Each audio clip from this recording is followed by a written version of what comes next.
పేకాట, కోడిపందాలు, గుండాట చట్టరీత్యా నేరమని వీటిని నిర్వహించినా పాల్గొన్నా కఠిన చర్యలు తీసుకుంటామని భీమడోల్ తహసీల్దార్ రమాదేవి అన్నారు.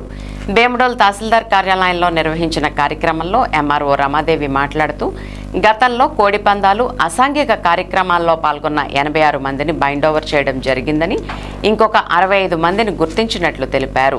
యువత కోడిపందాలు, పేకాట, జోదం వైపు వెళ్లి జీవితాలు నాశనం చేసుకోవద్దని పిలుపునిచ్చారు. దానికి సంబంధించి మనకి కోళ్లకు కత్తులు కట్టడం లాంటి యాక్టివిటీస్ లో ఏదైనా పార్టిసిపేట్ చేసినా కూడా వాళ్ళు చట్టరీత్యా శిక్షార్హులు కాబట్టి అలాంటి వాటిలో పార్టిసిపేట్ చేయకుండా ఉండేలాగా చూసుకోండి.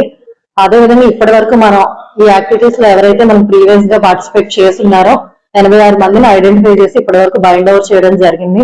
అదేవిధంగా ఇంకొక 60 మందిని కూడా గుర్తించడం జరిగింది. వీళ్ళ మీద కూడా బైండ్ ఓవర్ చేయడం జరుగుతుంది. కాబట్టి ప్రజలందరికీ విజ్ఞప్తి ఏంటి అనేసి అంటే, ఈ సంక్రాంతి సందర్భంగా ఇంట్లో మీ పిల్లలతోటి అందరితోటి ఆనందంగా ఆహ్లాదంగా సంక్రాంతి పండుగను జరుపుకోవాల్సిందిగా కోరుచున్నాము. ఇలాంటి పేకాట, గుండాట, అదేవిధంగా కోడి పందాలు ఈ యాక్టివిటీస్ లో పార్టిసిపేట్ చేస్తే క్రూయల్టీ టు యానిమల్స్ యాక్ట్, అదేవిధంగా ఏపీ గేమింగ్ యాక్ట్ ప్రకారం మీరు శిక్షార్హులు. కాబట్టి అదొకటి గమనించి అధికారులకి సహకరించాల్సిందిగా కోరుచున్నాము. మన ఎంపీడీఓ ఆఫీస్ లో meeting, joint action committee meeting ఏర్పాటు జరిగింది. పోలీసు వారు, పంచాయతీ వారు, అదేవిధంగా animal husbandry department, revenue department ఆధ్వర్యంలో జాయింట్ యాక్షన్ కమిటీ మీటింగ్ ఏర్పాటు చేయడం జరిగింది. సో ఈ మీటింగ్ లో కూడా అందరికి వివరించడం జరిగింది.